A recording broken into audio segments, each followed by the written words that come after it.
today, as it is the first time Washington gets to face off in the NFC East. We're coming live for the next 2 hours until kickoff with guests including Brian Arakpo, Lorenzo Alexander, and, of course, our very own London Fletcher. So we are full of linebackers today.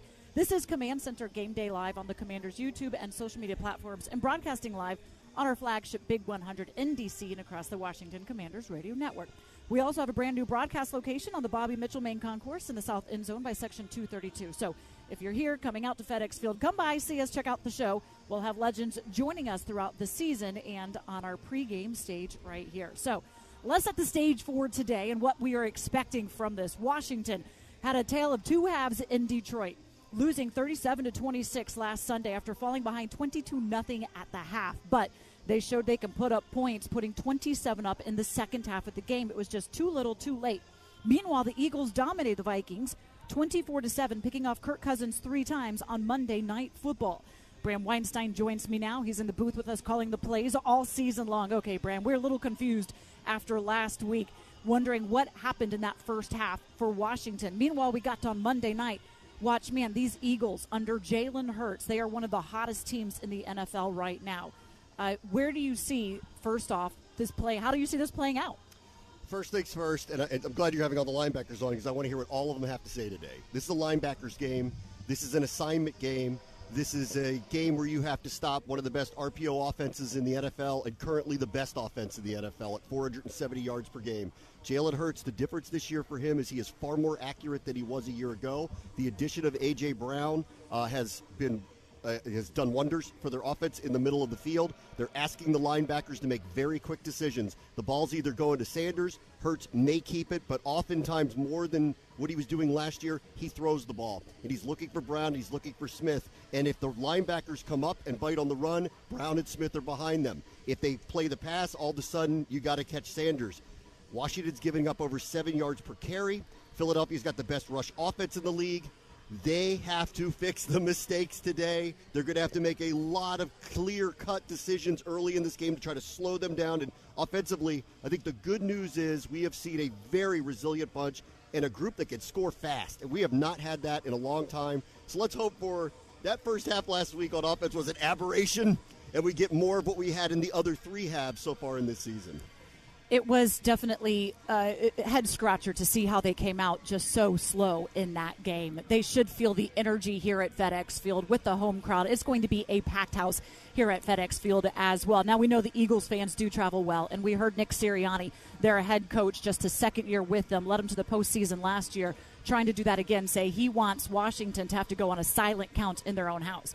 Now, we know there's plenty of burgundy gold that we saw in our home opener coming out here. So hopefully the home crowd, as the players have said, they do feed into that. It does factor and matter to them to hear the fans behind them.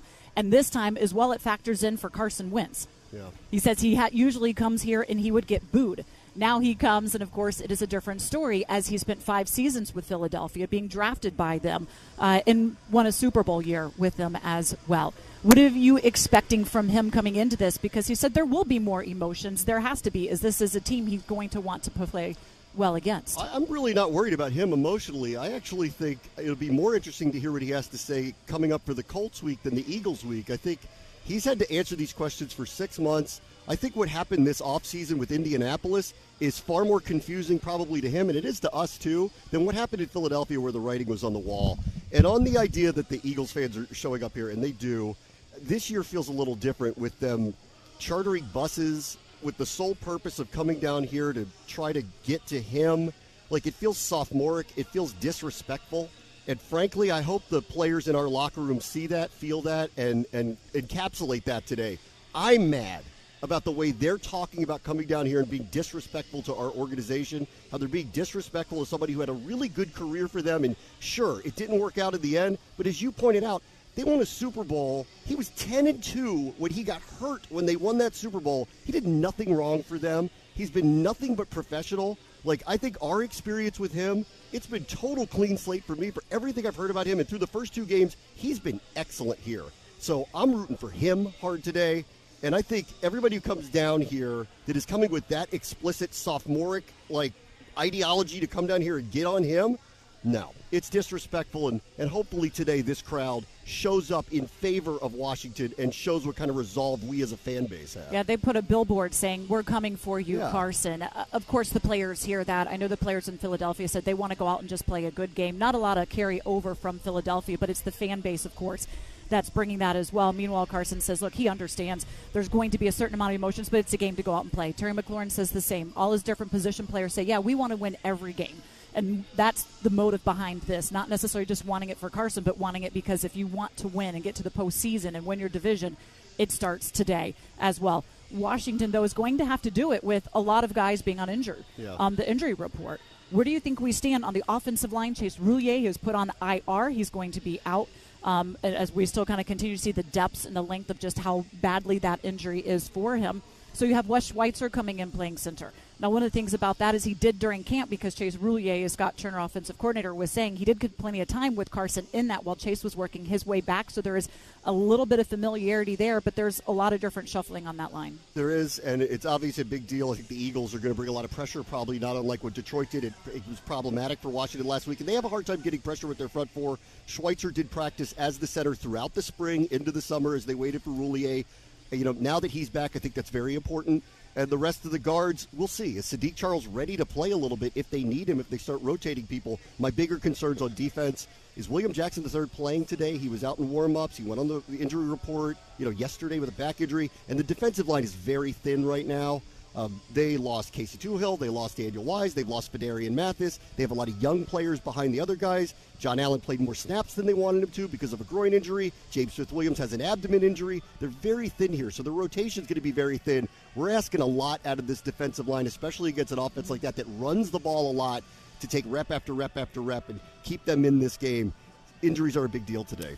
Cam Curl, he was back at practice. Should be a full go. Anticipating a snap count for him? I'm not. I think this was about just protecting his thumb. He's in shape and ready to go. This isn't a lower body injury. And with Curl coming back, when we go back to the idea this is a linebackers game and this is a decision-making game, and these people, I treat him like a linebacker. He's going to be in the box a lot. I think he's a critical person that comes back to this team today. And hopefully there's some big plays in the middle of the field that they make that Philadelphia's exploited in their first couple of weeks that Washington takes advantage of. And suddenly maybe we're in some kind of very interesting game in the second half with these guys. It's going to be exciting either way. Anytime Philadelphia comes to town or anybody in the NFC East, it's always guaranteed to be an exciting game. Over the last 7 seasons, though, it has been a sweep one way or the other. So let's hope that Washington begins that trend with a win today. Coming up, Brian Arakpo, Washington's first-round pick back in 2009, joins me live on set here at FedEx Field as we're getting set for an NFC East battle, Eagles and Commanders. You are watching Command Center Game Day live on the Washington Commanders YouTube and social media platforms, and you're listening to Washington Commanders football. Time now for your player profile, brought to you by Pepsi, official soft drink of the Washington Commanders. Curtis Samuel, let me ask you, how are you feeling? Because we were calling that game and we go to celebrate the touchdown, and then all of a sudden I'm like going, oh no, he's not getting up. Are you physically okay? Yeah, I'm physically good. The scoreboard probably had a lot to do with it. There's no need for me to dance with the scoreboard looking the way it was. I was a little bit tired, and I got hit in my lip a little bit, so I had to lay down on the floor for a little bit. Let me get myself back together. Okay. Well, it's great to see you in the end zone. It's now the second game in a row we've seen that. You haven't been able to do that since 2020. Right. It's been a hot minute.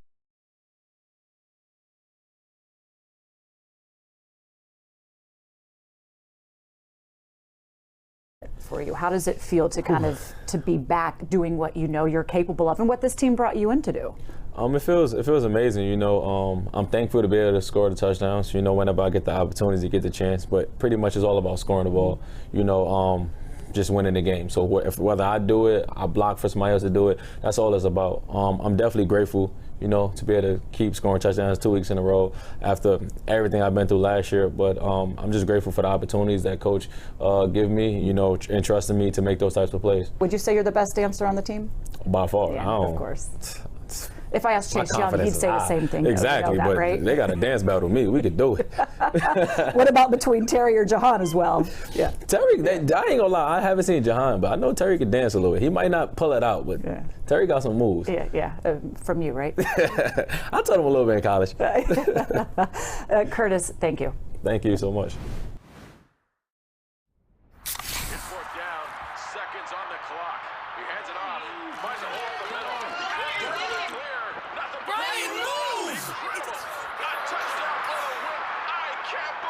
Pizza, better with Pepsi. You ever wonder why people are always on their phones? They're banking with Bank of America. Look at this guy. He bought those tickets on his credit card, and he's racking up the rewards.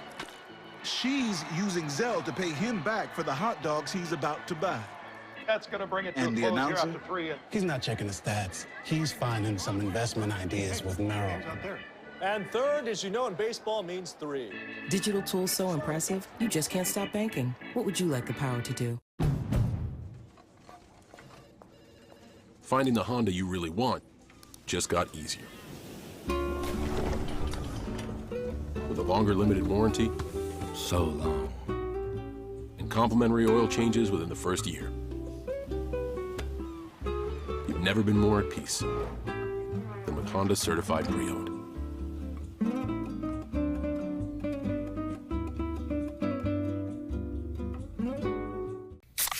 Well, my baby does gives me special love. It's the kind of stuff. Honey, it's your turn. I'm on cloud 9. Pizza, better with Pepsi.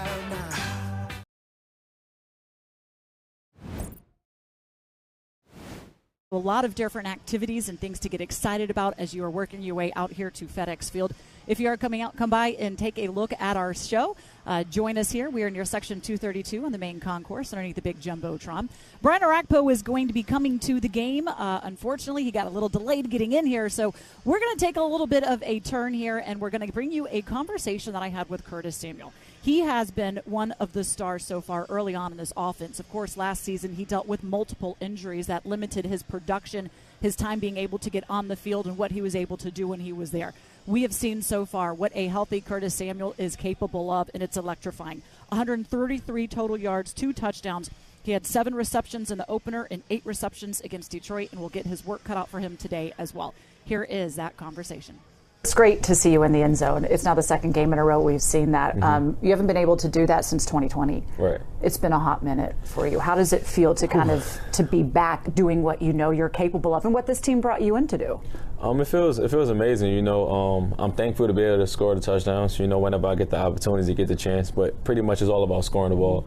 You know, just winning the game. So whether I do it, I block for somebody else to do it, that's all it's about. I'm definitely grateful, you know, to be able to keep scoring touchdowns 2 weeks in a row after everything I've been through last year. But I'm just grateful for the opportunities that Coach give me, you know, and trusting me to make those types of plays. Opportunities. You said you were tired as well. I mean, they're using you a lot. This is the second straight game as well that you've had at least 7 receptions in a game. Are you physically feeling that, or is it like, is there a different approach and mindset you have to go into the game knowing that they're going to rely on you often and a lot? It's just though, it's one of those things where I feel like I know I'm gonna touch the ball a lot. You know what I'm saying? That's something that I want. You know, and they trusted me to make plays when I do touch the ball. My mindset, every time I touch the ball, I got to make something happen. You know, and I feel like I'm doing that, and it's just about keeping it up. Last season, you were saying when you were getting out there, you physically thought you could do it, but it's the mindset that's saying, okay, I can make these cuts. We're seeing you make some crazy cuts that we're feeling like you're breaking ankles and maybe even playing some hoops out there. Yeah. Is that more physically, or is it that just the mindset to say, I can sit here and jerk the defenders back around? Physically, I feel real good. I feel real confident in what I'm able to go out there and do, make guys miss.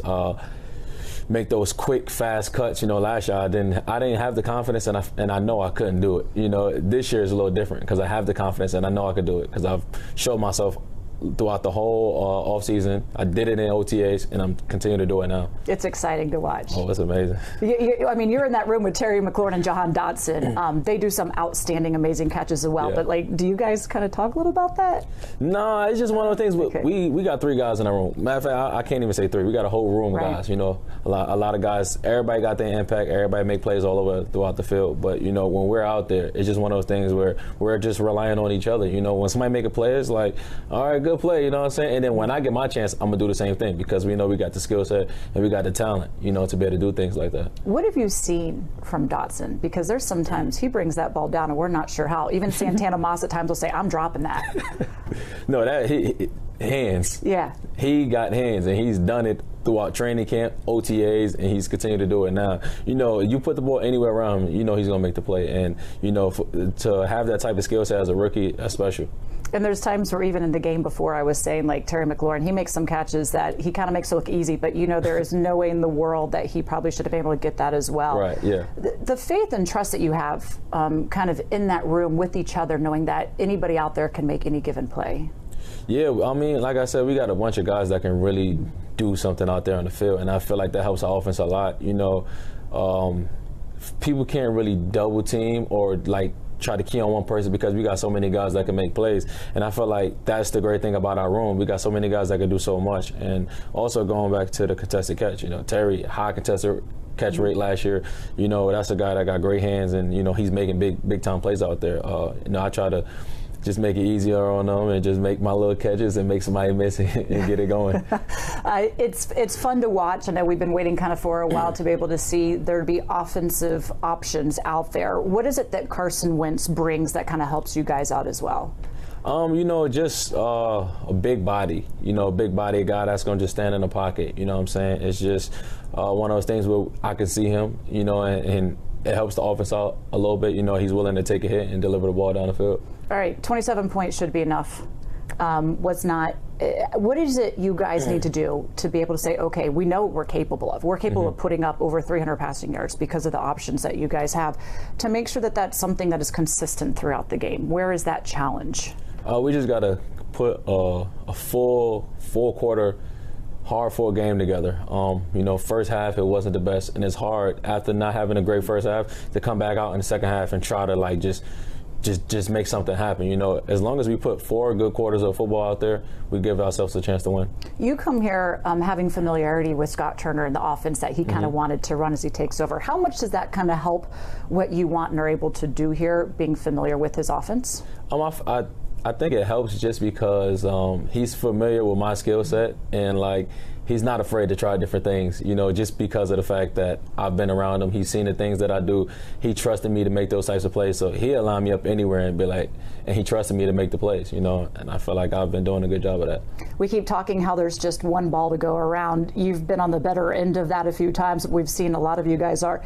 Is there a competition amongst you guys for that, of who gets the ball, what you do with it? No, I mean, that's something we can't even control pretty much. You know, all we could do is win our one-on-one matchup and then hope the ball come to us. But I mean, I'm pretty sure I'm gonna have some weeks where I probably don't catch that many passes, but you know, it is what it is. It's all about getting a win. You know, that's the ultimate goal, is just winning each and every week. Next week coming up is the Philadelphia Eagles, and of course Carson Wentz, the team that drafted him.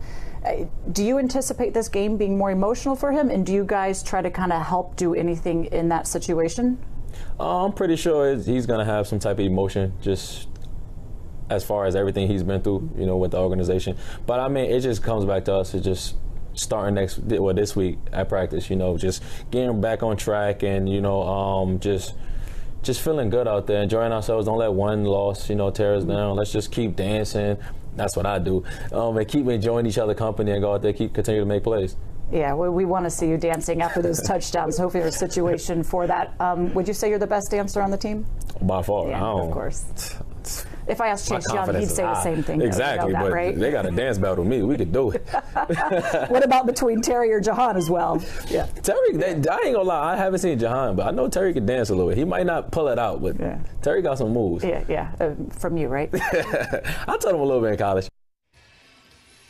Let's hope there is a lot of dancing going on today. We want the fans in the stands feeling it as well. Now, coming up, he was a key part of an incredible offensive line that helped Washington dominate the 1991 season and win Super Bowl 26. Mark Schlereth is calling today's game on Fox. He joins us next. You're watching Command Center Game Day Live on the Washington Commanders YouTube and social media platforms, and this is the Washington Commanders Football Radio Network.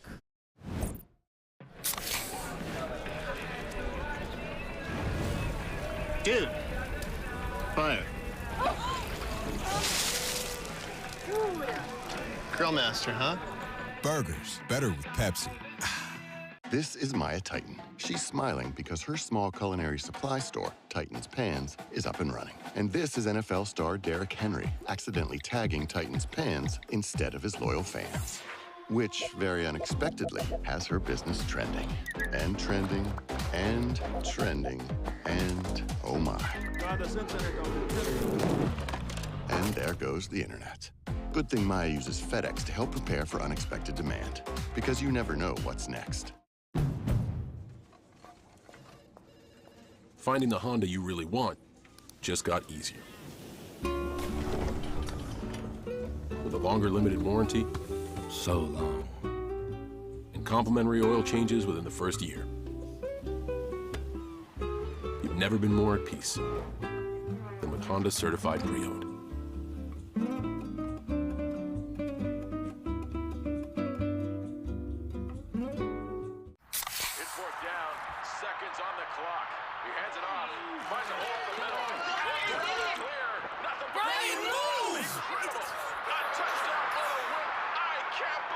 Pizza, better with Pepsi. Damn, doing that again.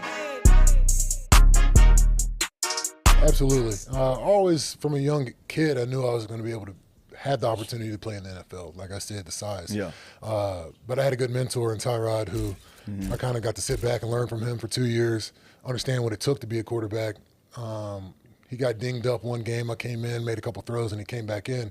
And that's when it set in. I was like, all right, yeah, I can do this. You can do it. And then obviously I got the reins after he was gone. And so my college career took off pretty quickly there. And we ended up going to the Sugar Bowl that year.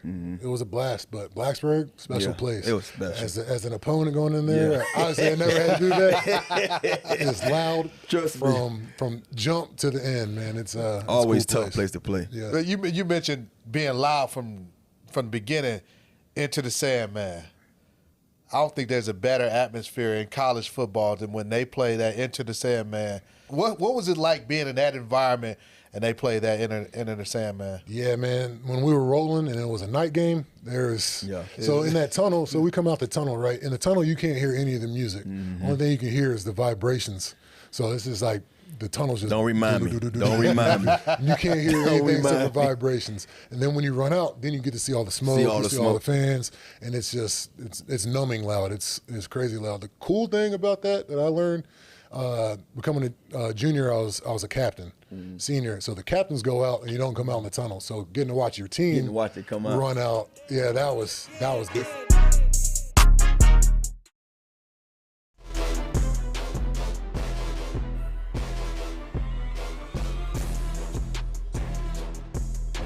Today we are celebrating We Are All Commanders, so excited to have everybody coming out for this game, celebrating Hispanic Heritage Month, Pride Night Out, HBCU, and of course all those that played for the Commanders. So we're going to be bringing in one of them right now. Mark Schlereth was selected by Washington in the 10th round of the 1989 NFL Draft. Went on to play guard for 12 seasons, 6 right here with Washington, 6 with Denver.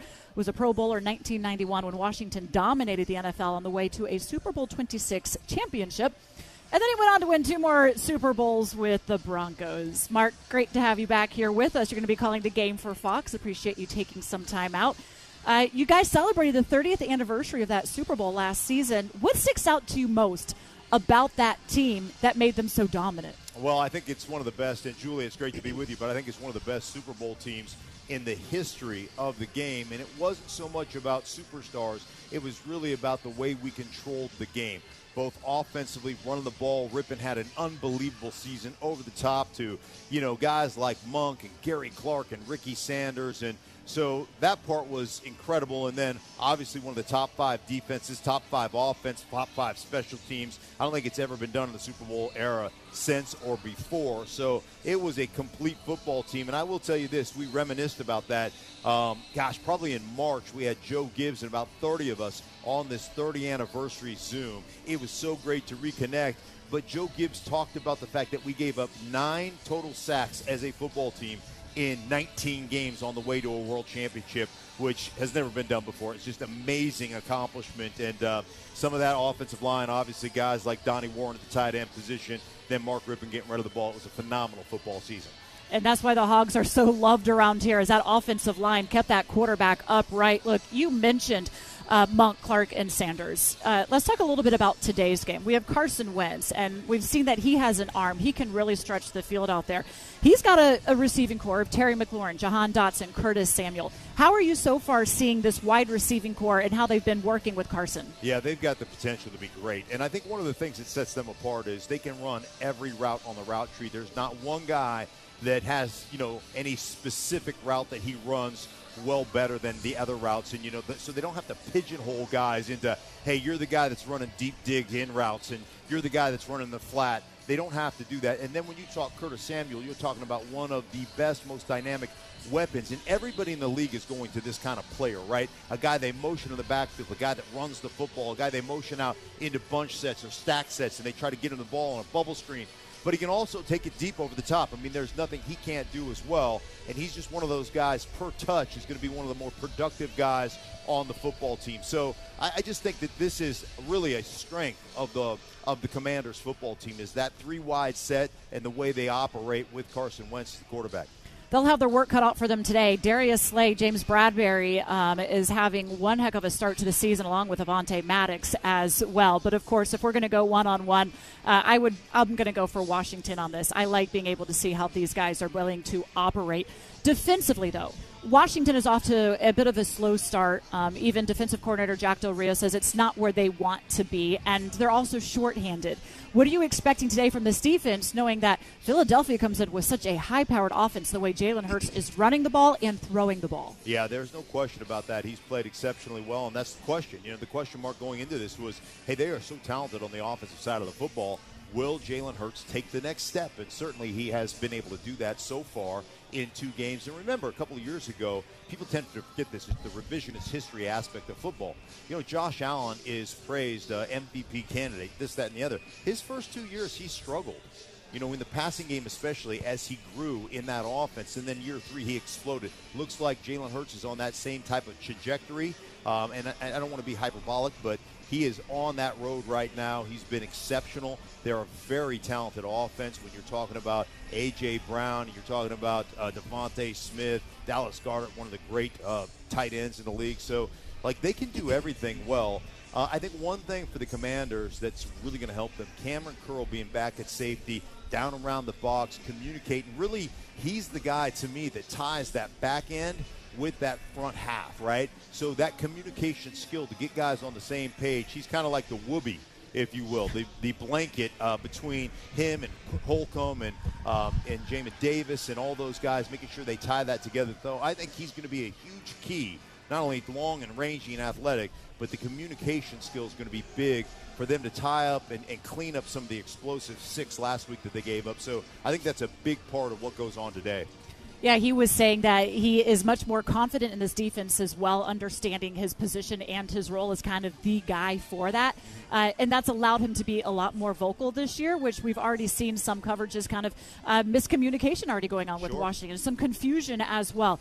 Look, the Eagles allowed 35 points to the Lions, but against Minnesota, just 7. With Washington's offense, the players that we were talking about there, how do you see this really matching up against each other? Yeah, I think it's first off, it's a strength-on-strength matchup. You look at the Philadelphia Eagles, just their offensive line in general. Usually you're either big and strong or you're, quick and athletic.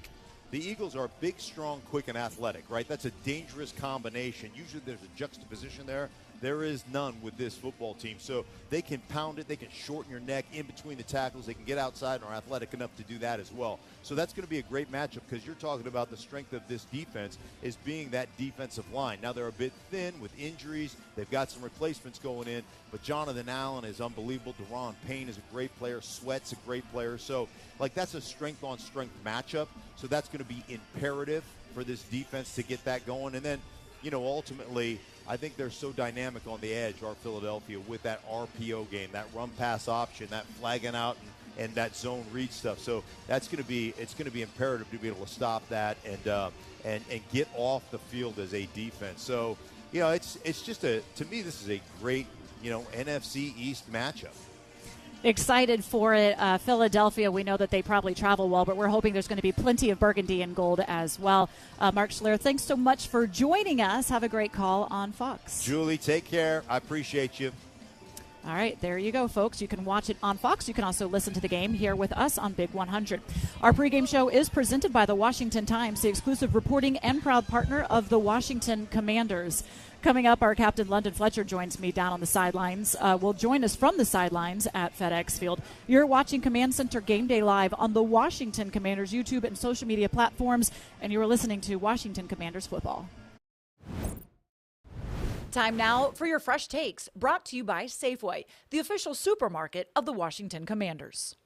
We have Logan Paulson and Santana Moss joining now, and it's time to get some fresh takes. How Washington can send Philadelphia fans home all boo-hooing with a victory. All right, Logan, I'm going to let you start things. Tana, everyone's been talking about this Philadelphia offense, but I think the Commanders have a pretty good offense of their own. I think they got excellent playmakers, I think they got excellent quarterback, and I think Scott Turner shows he has the potential to be a very dynamic play caller. So what I'm excited to see is that the Commanders offense goes score for score with Philadelphia, right? Scott's going to call a great game. I think this Gannon defense, they do have some zero pressure, they do have some blitzes, but on the whole, they want to be conservative. Mm-hmm. They were one of the least blitzing teams last year. They've kept that going this year. I think it suits what Carson likes, suits what Scott Turner likes, what this offense can be. I think they can go score for score and cover up some of the ails and the injuries on the defensive side of the football. I'm definitely on your side with that, and that's why I believe this game will be won in the trenches. I believe offensively and defensively, we have to take a hold of our line of scrimmage. Please, I'm wishing that these guys can go out there and play a better sound, have a better sound attack, and go out there and dominate their opponent, and we will have a great chance of coming home with a victory. I'd imagine we're going to see a lot of offense as well, as both teams are just being able to pass it through the air. And of course, Jalen Hurts with his ability to run the ball as well. It just might be up to the defense on who can slow the other one down more than the next. Okay, those are your fresh takes with Logan and Santana.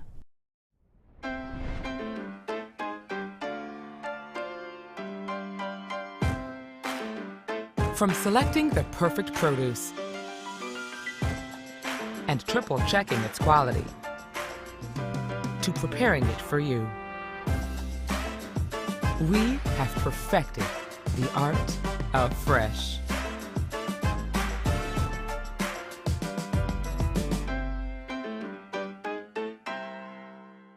This is Maya Titan. She's smiling because her small culinary supply store, Titan's Pans, is up and running. And this is NFL star Derrick Henry, accidentally tagging Titan's Pans instead of his loyal fans. Which, very unexpectedly, has her business trending. And trending, and trending, and oh my. And there goes the internet. Good thing Maya uses FedEx to help prepare for unexpected demand. Because you never know what's next.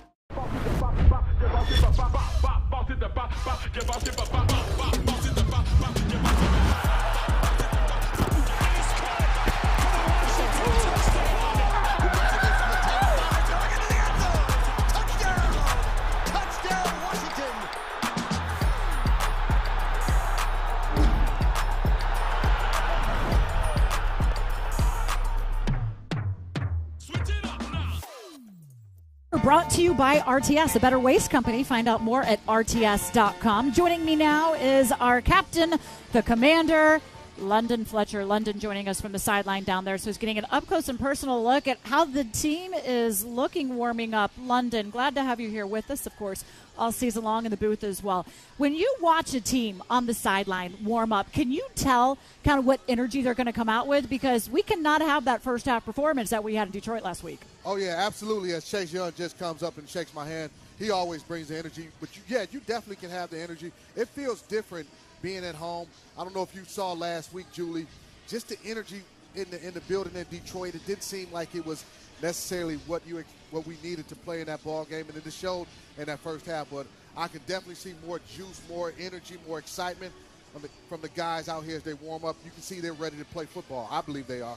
They have to. You cannot start this game against the Philadelphia Eagles and the way that their offense is running, what Jalen Hurts is doing, how he is passing the ball for over 70% completion percentage, running the ball at will. With the RPO, he is very dangerous, and he has some weapons with A.J. Brown adding to them as well, and Devontae as well. So what does Washington need to do? Because this defense has not performed the way that we were expecting them to do to start the season.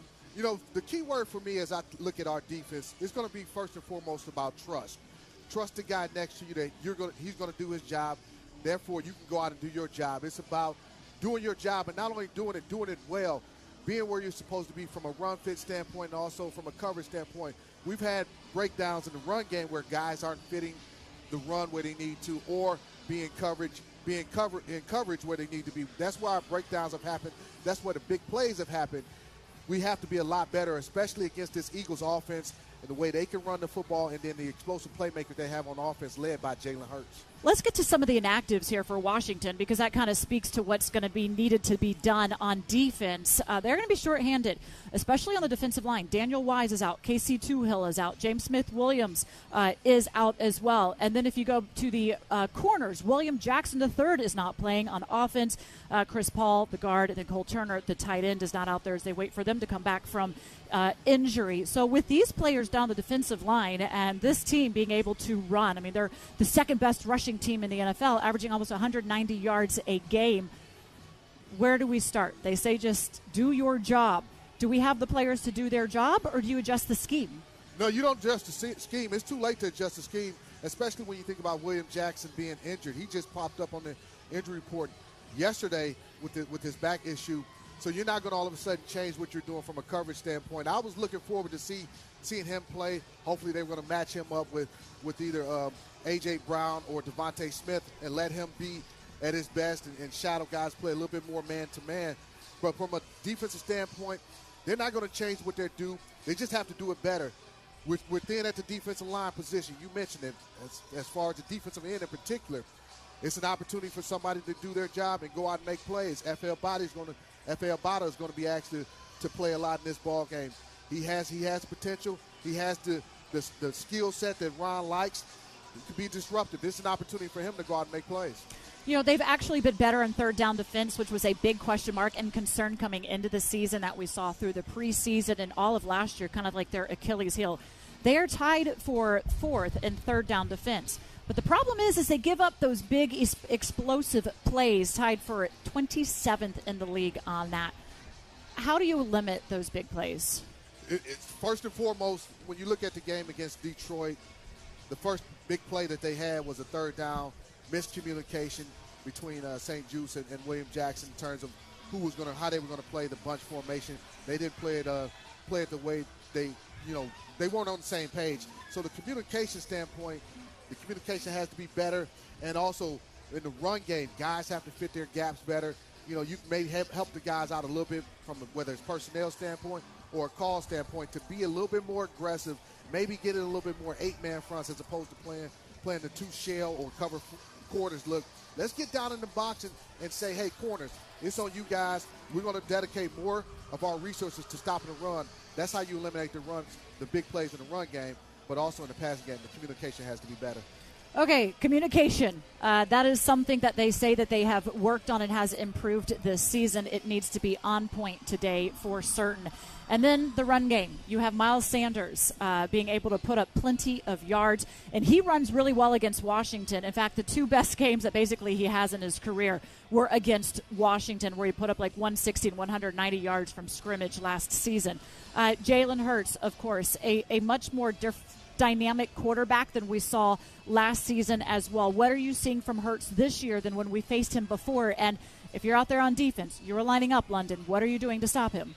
When I see Hurts, and I've watched him, and you look at where he's come from his rookie year to now in his third season, the accuracy going from a 52% passer to 61% last year to nearly 70% this year, he just feels in great command. He looks extremely poised and comfortable in the offense that they're running.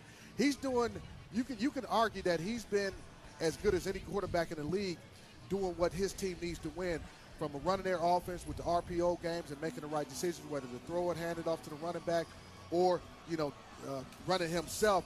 And then just his playmaking ability when nothing's there, extending plays, scrambling, those types of things. He's playing elite football at these first 2 ball games. As far as Miles Sanders goes, we're going to have to accept the challenge from a defensive front, defensive tackle standpoint, linebacker standpoint, secondary. Everybody has to be on point and get penetration in the backfield in order to stop this Eagles run game.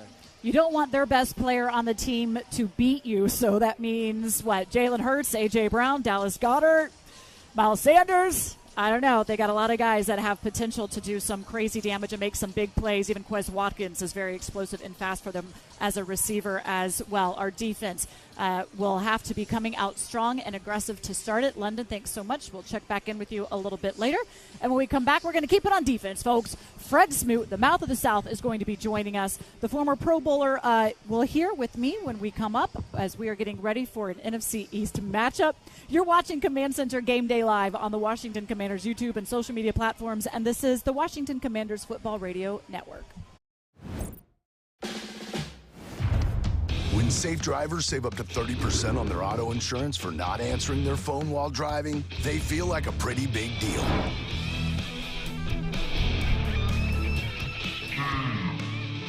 Steve, did you get the ice? Even if they forgot the ice. Save up to 30% on auto insurance with USAA Safe Pilot. Get a quote today. Push your limits in a new Camry with gas models including available all-wheel drive and high-performance hybrids with up to 52 miles per gallon, all with breathtaking style and seamlessly integrated tech. Buy a Camry now with 2.49% APR financing. Get more from your ride. Reserve your new Camry today. Toyota, let's go places.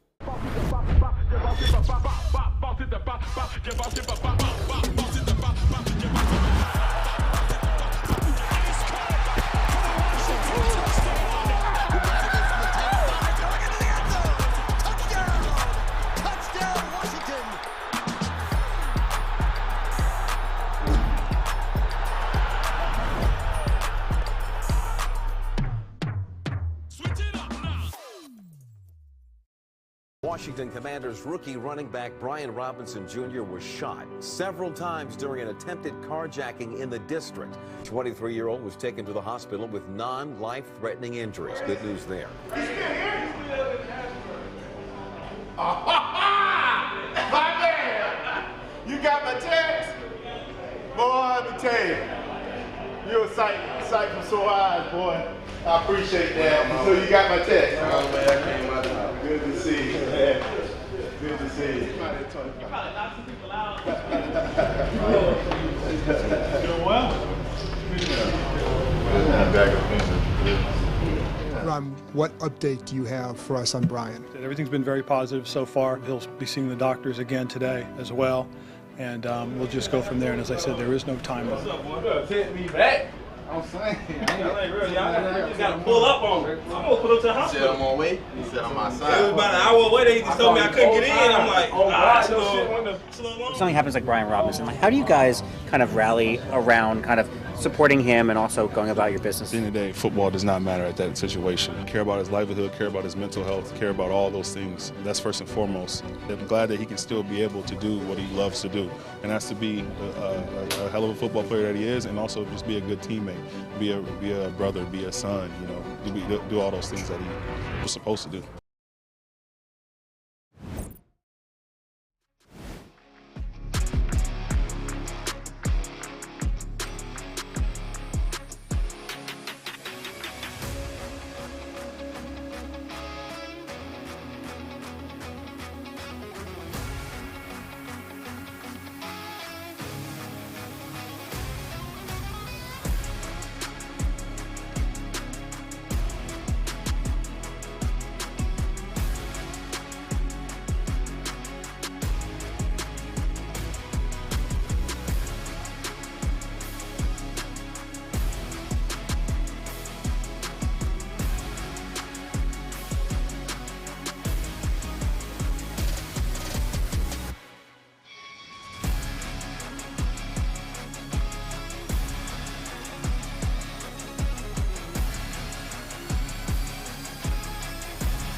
Today's game is presented by Telemundo 44, Washington, D.C.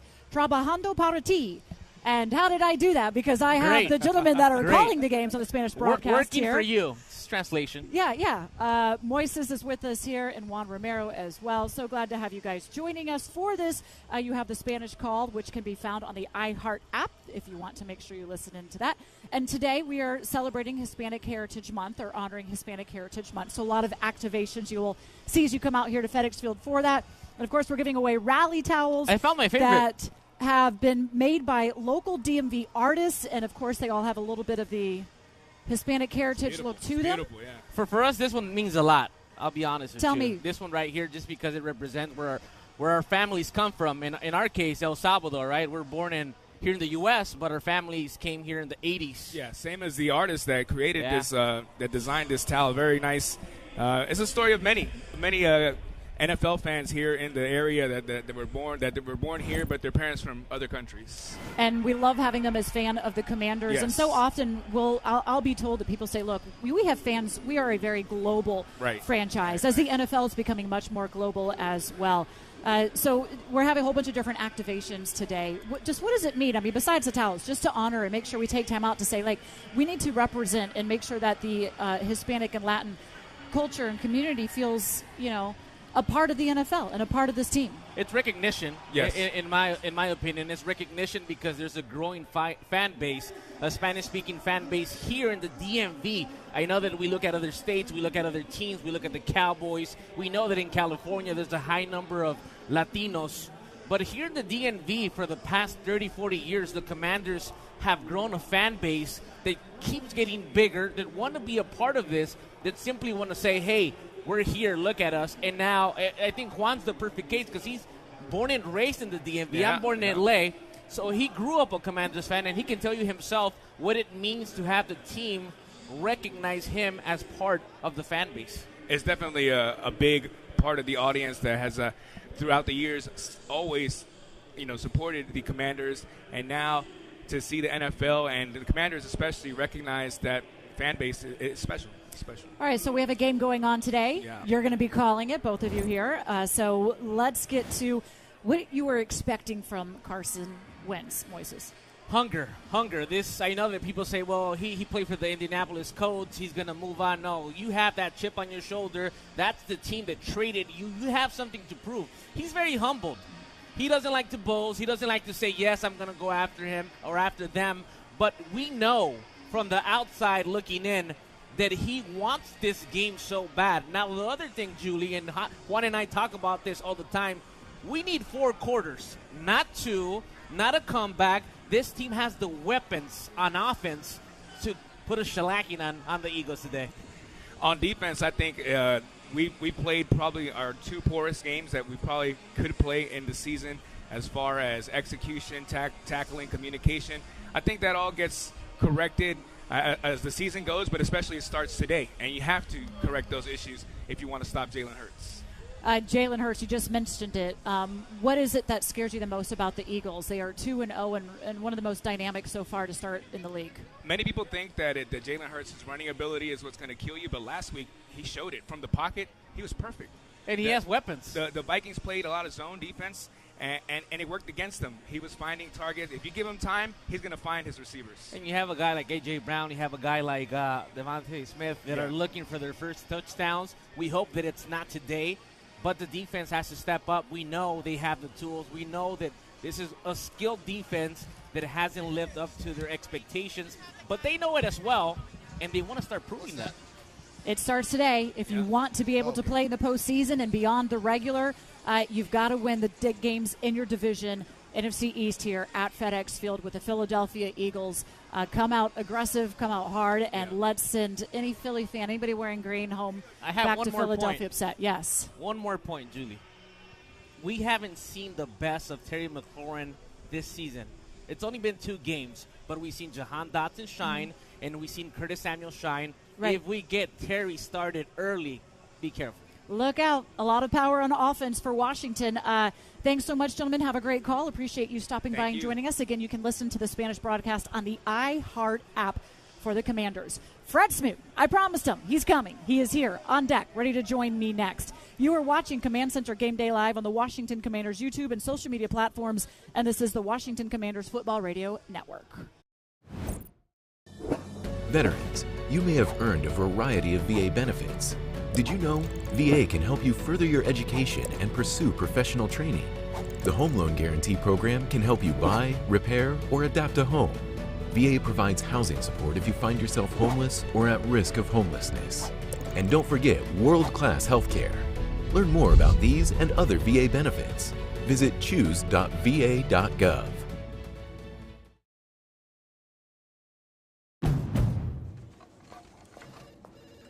Finding the Honda you really want just got easier. With a longer limited warranty, so long. And complimentary oil changes within the first year.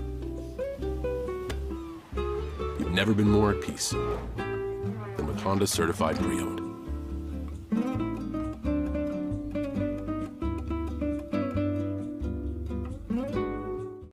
You ever wonder why people are always on their phones? They're banking with Bank of America. Look at this guy. He bought those tickets on his credit card and he's racking up the rewards. She's using Zelle to pay him back for the hot dogs he's about to buy.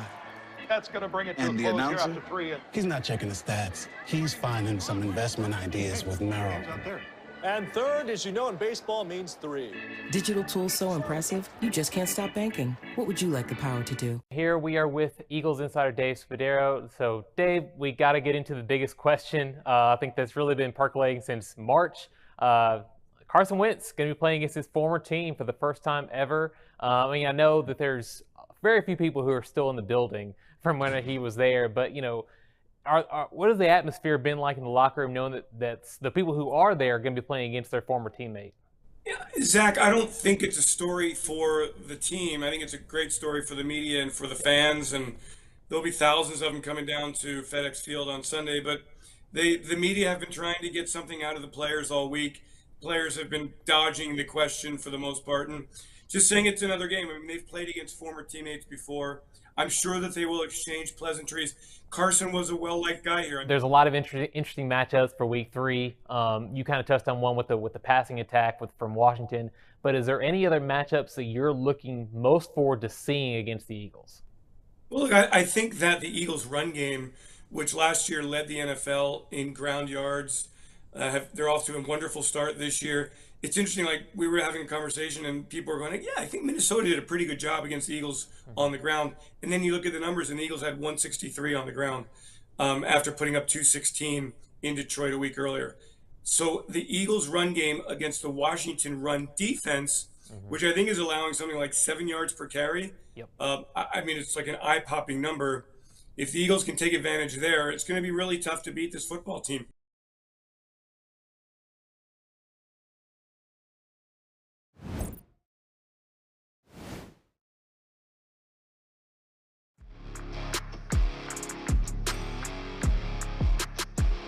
And today's game is presented by Telemundo 44, Washington, D.C. Trabajando para ti, working for you, as we are celebrating and recognizing Hispanic Heritage Month. It is also Pride Night Out. We are also recognizing HBCU, and it is the birthday of the Air Force, 75 years. So we have a lot going on today. And, well, if we've got a lot going on, I need to bring in Fred Smoot. Yeah. Nobody better that has a lot going on than the mouth of the South, Fred Smoot. Hey, Julie, I'm feeling good today. I'm feeling very good today because you know why? Anytime everybody just picks against us, we come out and we do something special and we win a game. And people are forgetting, this game has a lot of bad blood in it. This is Carson Wentz revenge game. And I don't know, I tell people all the time, players, we take that very, very seriously. And I'm telling you, the offensive players, they feel it too. I know Terry McLaurin was asked that, and he said, look, we want to go out and win every game, not just necessarily for Carson. But I always wondered, like, that's what they say to the media. And Carson, he said, look, there's going to be certainly probably a little bit more emotions going into this game. But no matter what, it's a game he has to win. We know Philly fans are coming here wanting to disrespect Carson. They put a billboard saying, we are coming for you, Carson, coming in by busloads. It's supposed to be a packed house here today at FedEx Field, which means it's going to be an electrifying game here from the fan base, whichever way that goes. So you're saying it does matter to players. He is going to feel a little something different. It does matter, and I praise Terry for being the politician he is. Way to throw that question out and just put it in the universe and let it go. But no, we feel it. We understand he feel it. And it's like nothing like nobody not being wanted. When Philadelphia say, we don't want you, we don't need you, and then we say, yes, we do. We are your family. We are your team. We do have your back. And when you got your brother's back, you know when it comes to playing his ex-team, you want to show up and you want to show out. And the most important thing today is not the wide receivers. It's the offensive line protecting Carson Wentz. Yeah, he took a lot of hits last week, and he said part of that was on him, just making sure he has that pocket awareness is there. And they're going to have to be adjusting as well because Chase Roulier, at the end of the game, suffered an injury, so it's going to be Wes Schweitzer out there under center. We do know the team goes as the offensive line does go as well, but they have shown that they can put up a lot of points and a lot of offense. They put up 27 points in the second half against Detroit. Unfortunately, shut out in the first half of them. Meanwhile, Jalen Hurts and the Phillies offense, they are doing the exact same, putting up a lot of points as well. If you were scheming against them, how would you best try to find a way to defend? Here go the crazy thing about it. When you play running quarterbacks, they force you to play zone coverage because as the cornerbacks, our defensive coach don't ever want us to turn our back and run with the wide receiver and turn our back to a running quarterback because that's when he runs, especially on third down. So they almost force you to play zone coverages, force you to make all 11 guys keep their eye on Jalen Hurts so when he does leave the pocket, somebody get him. So if you don't play zone, you got to have somebody to spy him. I wouldn't be shocked if Jamin Davis was the guy that's spying him and forcing him to make plays. But if we going to beat them, Julie, we're going to make them one-dimensional. We have to stop them from running the ball. Running the ball is actually their bread and butter. We have to make Jalen Hurts beat us with his arm. And to do that, we got to make sure A.J. Brown is taken out of this game. I'm sorry. And you have Devontae Smith on the other side. We're talking about an offense that can beat you a lot of different ways. We have to simplify this game, and we got to play fast. And unfortunately, William Jackson III is not playing today as he suffered a back injury, so he has officially been ruled out for this one. Not easy to make this team one-dimensional. They do average almost 200 rushing yards a game. And, man, he has been completing over 70% of his passes when he does throw the ball. Yep. RPOs, they can kill you with this kind of a quarterback. So we'll have the defense out there. Maybe we'll suit you up, get you out there as well. Whatever the team need, I'm here for you. But you don't go to old folks' home looking for talent. Okay, that's why we put the mic on you. When we come back, London Fletcher is going to join me back here from FedEx Field. He is on the field as well as we are just over an hour away from kickoff. You're watching Command Center Game Day Live on the Washington Commanders YouTube and social media platforms, and this is the Washington Commanders Football Radio Network. It's fourth down, seconds on the clock. He hands it off, finds a hole in the middle. Clear, nothing but Brian moves! Incredible! A touchdown for the win. I can't believe it! Pizza, better with Pepsi. You ever wonder why people are always on their phones? They're banking with Bank of America. Look at this guy. He bought those tickets on his credit card, and he's racking up the rewards. She's using Zelle to pay him back for the hot dogs he's about to buy. That's going to bring it to And a the close here announcer? after 3. He's not checking the stats. He's finding some investment ideas with Merrill. And third, as you know, in baseball means 3. Digital tools so impressive, you just can't stop banking. What would you like the power to do? Finding the Honda you really want just got easier. With a longer limited warranty, so long. And complimentary oil changes within the first year. You've never been more at peace than with Honda Certified Pre-Owned.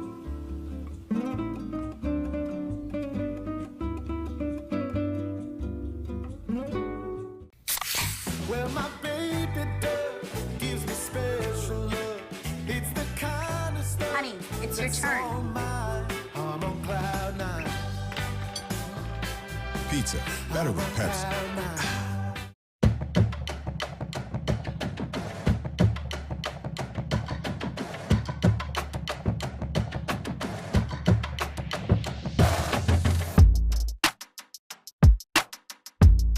Well, I'm going to start first here. I'm about to say, please do. This is Bryant-Denny Stadium, and I know this is going to get a 10 because this man did all this stuff there.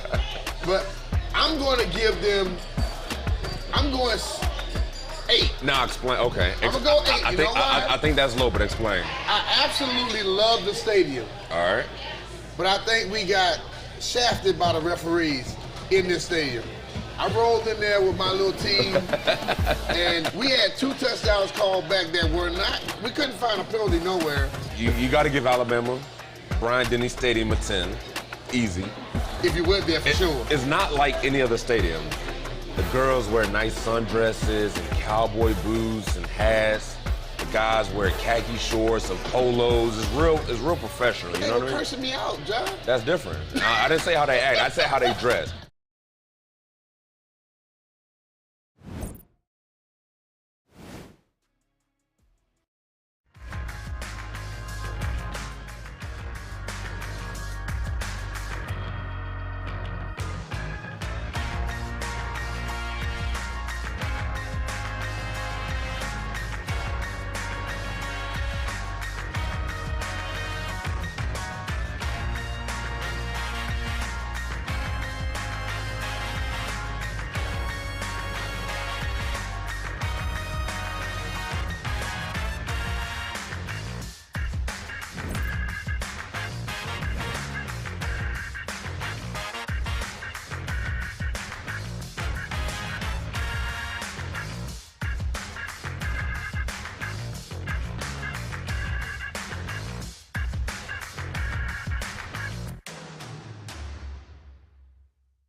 And we are presented by Chesapeake Employers Insurance Company, now with lower workers' comp rates and a corporate dividend. Some of the Eagles players just came out on the field as they are wearing the green tops, white bottoms. Meanwhile, Washington is wearing the white jerseys with the burgundy bottoms. I have to check out what's going on behind me here. There's a lot of cheers and excitement going on, getting set for the first NFC East matchup of the season with the Eagles here in town. London Fletcher now joins me once again, as he will be with us in the booth throughout the entire game as well. Okay, London, we were talking a lot about the defense, but I don't want to talk about Carson Wentz. He has not been the issue for Washington at all. Despite being shut out in the first half of the game last week, he is putting up over 300 passing yards and 3 touchdowns, and that is one of the tops in the league from quarterbacks so far to start this season. He's going up against the team that drafted him. Will there be more for him? Will this be a revenge game? What does he need to do today to quiet the Philly crowd? It's going to be emotional for him, especially prior to the game, pregame and everything leading up to it. And he has to understand once the game starts, it's not him against the Philadelphia Eagles. It's the Commanders against the Eagles, and not try to do too much. Take what's there, take his opportunities when they're presented to him. But he doesn't have to do anything more than he's already done in the second half against the Detroit Lions and in that ball game against the Jacksonville Jaguars, because he has been good enough to win both those games, like you mentioned, Julie. You mentioned last week a couple of times that you said that the Lions could not guard Washington's receivers, so Terry McLaurin, Jahan Dotson, Curtis Samuel. So how does Scott Turner get them going early today, knowing that they're going up against some of the best corners in the league? They're all rated in the top 5 in Pro Football Focus of Darius Slay, James Bradbury, and Avonte Maddox. Well, the first thing, in order for the offense to get going, they need to get the running game going. You can't average less than 90 yards a game rushing and expect to have your explosive playmakers on offense from the passing game have big games. Get the run game going. Get Antonio Gibson going. The offensive line has to be better from a blocking standpoint. Also, I would love to see Gibson get a little bit more downhill and break some tackles, too. Sometimes you got to break a tackle if the guy's there. That will open up things in the passing game where Scott can call up things whether it's for Jahan, whether it's for Curtis, whether it's for Terry McLaurin in the passing game, and also don't forget Logan Thomas. So we have weapons that we can take advantage of. The Eagles, they got 2 good corners, but they don't have 5 guys who can cover our guys. think getting him going early is definitely going to be key. As we saw last week, the three of the receivers of McLaurin, Dotson, and Samuel had 3 catches and 21 receiving yards in the first half. Second half, they showed what they can do with 12 receptions for 191 yards. Imagine if they put those two halves together, the offense that Washington would be able to put up today. But it has been slow starts. They did get shut out against the Lions. In fact, under head coach Ron Rivera, they've started 6 games down 20 points, which is staggering. How do they avoid that today, London? Well, when I look at this, it's almost like they come into a game, waiting to see how the defense is going to attack them, trying to feel the team out, as opposed to, coming in there, striking first, hitting the guy first. Don't wait to see if you're in a fight. Throw the first punch. We come in and be too patient, trying to feel the game, as opposed to coming in and dictating the terms of the agreement on offense and defense. I love to see us be more aggressive on offense and also more aggressive on defense. The script that Scott Turner called in that first half against the Jacksonville Jaguars, that's the type of script I want to see offensively in this game against the Eagles. And defensively, be aggressive. Don't be sitting back on your heels afraid of Jalen Hurts and this Eagles offense. Dictate the terms to them. We are talking about defense, and they're going to be short. Earlier, Daniel Wise is out. Casey Toohill is out. James Smith-Williams is out. William Jackson III is out on defense. What is the biggest concern for you going into this game when you look at the unit that they will have? Well, just the depth.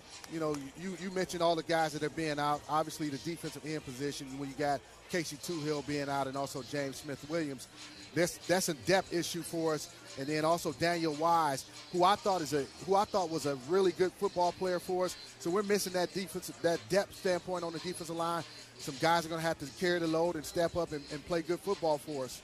Our receivers, we heard some cheers, and I wanted to see what was going on as you're on the field and I'm up here on the main concourse. A lot of cheers. That's because our receivers and our backs just took it to the field.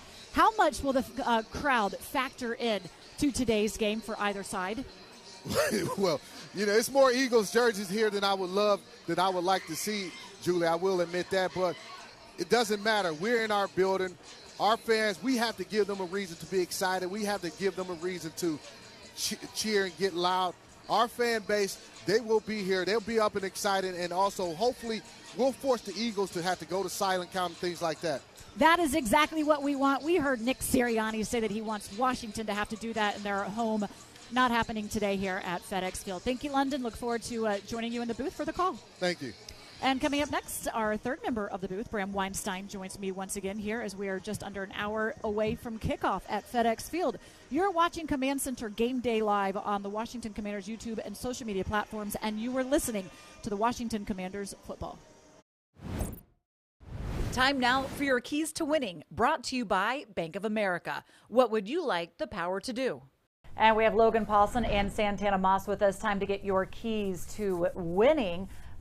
Santana, where does that start for Washington? I believe my number one key to winning is containing Jalen Hurts. I believe Jalen Hurts has improved as a passer. We already seen that evidently, and we already know what he can do in the run game. Absolutely, man. And their run game combining almost 180-something plus yards. So we must contain him in order for us to have a chance to win. Absolutely. I mean, you can't overstate how important that is, but I also think it's important for our receivers and our skill position players to be put in good spots against this Philadelphia defense. Darius Slay, Bradbury, the nickel corner, all outstanding football players. What can Scott Turner do to help those guys find those matchups? The Philadelphia defense kind of mixes in between man and zone. Can Scott Turner kind of get that rhythm, get Donovan on his heels? I think that's going to be a really exciting matchup to watch, and I want to see our playmakers make some plays. Plenty of playmakers, that is for sure, on both sides of the ball. Let's hope it is Carson Wentz getting that revenge against the team that drafted him second overall. There's been a lot of talk about how he's going to handle this game going in with a lot of different emotions. But as he and the rest of the team will both tell you, and I don't know, you guys have gone up against some former teams, they just have to win the game. It doesn't matter. You want to win them all. You want to win the division game. And that means let's get the fan base up and ready to go for this one as well. Those are your keys to winning. You ever wonder why people are always on their phones? They're banking with Bank of America. Look at this guy. He bought those tickets on his credit card and he's racking up the rewards. She's using Zelle to pay him back for the hot dogs he's about to buy. that's going to bring it to And a the close here announcer? after 3. He's not checking the stats. He's finding some investment ideas with Merrill. And third, as you know, in baseball means 3. Digital tools so impressive, you just can't stop banking. What would you like the power to do? Dude. Fire. Grill master, huh? Burgers, better with Pepsi. Finding the Honda you really want just got easier. With a longer limited warranty, so long. And complimentary oil changes within the first year. You've never been more at peace than with Honda Certified Pre-Owned.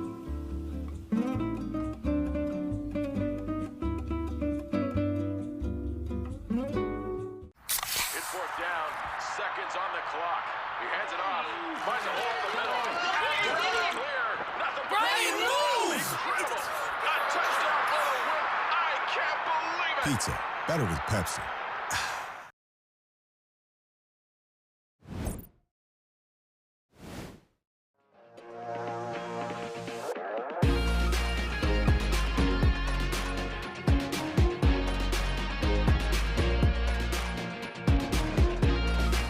We are excited to be back at FedEx Field and to start play in the NFC East as the 2-0 Eagles come to town. Meanwhile, Washington is 1-1 after falling in Detroit, looking to get back on track and take control of the division. Early on to start, you always want a good hot start. And over the last 7 seasons, anytime we played Washington, it has been a sweep of the 2 games. Washington, I think, has had 4, and the Eagles have had 3 years where they've swept for that. So it's time for Washington to be able to get back on track for that. But let's bring Bram Weinstein back in here, and I want to go around the league a little bit with you, and I want to start with the NFC East and start with the Giants. Yeah. Nobody expected them to be out to a 2-0 start, and a lot of No. it's thanks to their defense, though. What do you make of them? Are they for real? I don't think so yet. I think tomorrow night's going to be a very interesting game. Obviously, backup quarterback again for Dallas. Big one for Dallas. I'm very interested to see what's Dak's availability for next week because he didn't go on IR, which means you would think he might be coming back, but he's not playing tomorrow night. I don't buy them yet. I think it's a very good start for them. I think offensively, Kenny Galladay's barely playing. Saquon's had a very good bounce-back year for them, but with his future in doubt, I wonder how they're going to think about him around the trade deadline. And defensively, they have been better. So they've been off to a very good start. I don't expect it to last, but I guess we'll see. And with Dallas, we'll be watching very closely since we're getting them next week. Well, we've learned anything can happen on any given Sunday. You mentioned Dallas. Micah Parsons already has 4 sacks. Yeah. My goodness. Their offense, CeeDee Lamb got a little help last week with Noah Brown, but it was a close one for them. They did defeat the Bengals, though. They did defeat the Bengals. I think it was a surprise with Cooper Rush at quarterback. I saw Jerry Jones say something to the effect of, and he likes to mess with the media where he stirs his own pot and says, I hope we have a quarterback competition when Dak comes back, which I don't know how serious he is about that. They're kind of on life support here early. I mean, they kind of need to get through these next few weeks until Prescott comes back. Parsons is the real deal. Defensively, they can bring a lot of pressure even without Randy Gregory. So defensively, they're formidable. Offensively, I don't know that I'm overly concerned about them, Dak or no Dak, but certainly Prescott makes them a lot better. And again, it'll be very interesting to see if he plays next week against us. All right, how about a biggest surprise so far through the first 2 weeks of the NFL? Oh, man. I think maybe just parity, that it is so thick. The Eagles are one of the 6 2-0 teams. That's the fewest amount of 2-0 teams in like 30 years this year. It's very up and down. It's very hard to predict right now. I wouldn't have had the Bengals at 0-2. I wouldn't have had the Colts at 0-1-1. I wouldn't have had the Raiders sitting where they're sitting right now. I think this is a very topsy-turvy year right now, and that's why I like to think about what's going to happen today and all the narratives of things moving in certain directions and people coming down here and all that. I don't think we know what we know, and this is a very week-to-week league right now. So I describe it as this is as topsy-turvy at the beginning of a season I think I've ever seen. Let's bring it back here to the game that we have Washington taking on Philadelphia. So far through 2 games, Washington's only had 1 turnover. Meanwhile, we saw on Monday Night Football the Eagles pick off Kirk Cousins 3 times in that. turnovers. Washington's got to be able to force the ball a little bit more to come their way. Yeah, I mean, really, because offensively they're really holding their end of the bargain. There are two metrics that are really good here. Third down defense is considerably better than it was a year ago, and the red zone defense has actually been really, really good. 6 of 8 times teams have not scored a touchdown when they got into the red zone. So in those situational moments, Washington's been really, really good. They are missing this, though. And they're not even really coming close to causing turnovers, which I think is the part that I think it's really the most alarming about the whole thing. I mean, Benjamin St. Juste had one go right out of his hands last week. He could have had an interception. A worse throw by Goff and maybe Cole Holcomb, who jumped her out, would have had an interception. But not only do they only have one turnover, it was a Trevor Lawrence just tossing it up for grabs type of thing at the end of a game in like a desperate situation turnover. I agree with you. That needs to change, especially today. They need to get a couple of breaks, slow the Eagles down. They are really undermanned on the defensive side of the ball. A couple of nice breaks today, a fumble here or there, an interception here or there, limit some of the possessions that the Eagles have would go a long way to trying to win today. Not easy to try and force that the way Jalen Hurts has been playing and taking care of the ball himself, completing over 70% of his passes. And you talk about that third down defense. Washington has been pretty good at that to start the season, tied for 4th in the league. But it's those big explosive plays, which we know the Eagles have the chance of giving up, that has really hurt this team. They're tied for 27th in the league at giving up big plays. Give us a fantasy football starters for both teams today. I'm looking forward. I think this would be a big deal today, so this is maybe wishful thinking, but I want Antonio Gibson to have a bounce-back week. I don't think he's had the start to the season specifically running the ball. He's clearly going to be the primary back, and I think that there's an opportunity when the Eagles bring pressure that the running back out of the backfield should get more opportunity. I'd like to see a big game from Antonio Gibson, so I'll go there. And then with now thin at corner, it's hard not to like A.J. Brown. I think that's a bad matchup for us today. Yep, William Jackson III will not be dressing for this one. So we are shorthanded in the secondary as well. Thank you so much. That is Bram Weinstein. The Fantasy Football Report is presented by FanDuel. Make every moment more with FanDuel, official partner of the Washington Commanders. Kickoff is not far from now. When we come back, we're going to bring in Lorenzo Alexander and Brian Arakpo. They have managed to get through the traffic into the building. They will be joining me here on set as well. You're watching Command Center Game Day Live on the Washington Commanders YouTube and social media platforms, and this is the Washington Commanders Football Radio Network. You're gonna like this story, because it's about you. You who forgot to charge your phone last night. You who sprints to the boarding line so your bag will fit. You with him. Until one day, you boarded a United plane that was designed for, well, you. And your phone got charged, your bag fit, so did everyone else's, but this story isn't about them. Your toddler didn't tantrum, and you got to fly happily ever after. The end.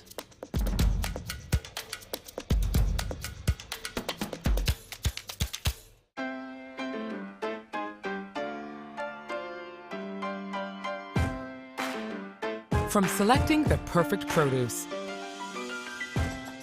and triple checking its quality to preparing it for you,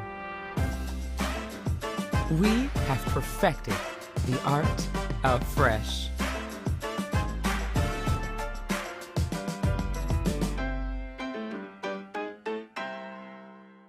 This is Maya Titan. She's smiling because her small culinary supply store, Titan's Pans, is up and running. And this is NFL star Derrick Henry, accidentally tagging Titan's Pans instead of his loyal fans. Which, very unexpectedly, has her business trending. And trending, and trending, and oh my. And there goes the internet. Good thing Maya uses FedEx to help prepare for unexpected demand.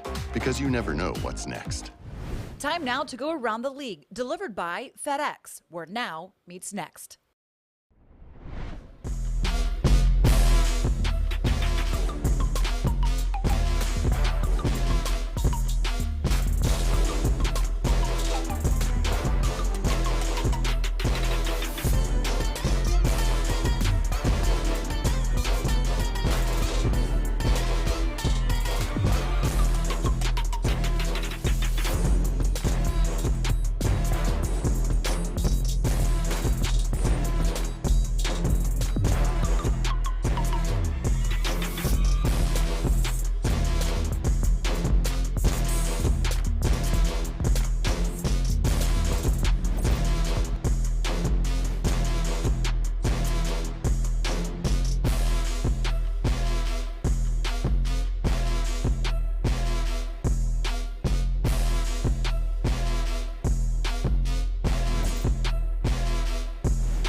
Well, how about a deal for football season from Lido Pizza? Get an 18-inch 2-topping Lido Pizza, 8 pieces of cheesy garlic bread, and a half-pound of boneless wings for only $36.99 plus tax. Excited here today as we love celebrating as we're in our 90th season to welcome back some of our legacies of the game. Joining us here, we have Brian Arakpo and Lorenzo Alexander. Tell Doc Walker he has to wait. We are live on air. Doc Walker's one of our legacies, too. He'll be joining us in just a second. Brian Arakpo, 13th overall pick out of Texas in the 2009 NFL Draft, had 11 sacks in his rookie season. My goodness, 40 overall in his 6 seasons in Washington. Also made 3 Pro Bowls while playing in Washington, went to a 4th with the Titans. And Lorenzo Alexander made his NFL debut with Washington back in 2007, nicknamed the one-man game. Yes. Woo-wee. That's because he has versatility, played all over the place, including both lines before moving to linebacker in 2009. 6 seasons in Washington, including many as a special teams captain, made the Pro Bowl in 2012 in Washington, and again in 2016 with the Bills. So nice to have you guys here. You made it in. You're used to having that police escort coming in here. Yeah, to FedEx a little bit different coming in here, without, to your point, without no police escort. Normally I'm here at, 7 o'clock before everybody else is. But it's crazy today. Love it. That's how you get to the Pro Bowl, huh? Show up early.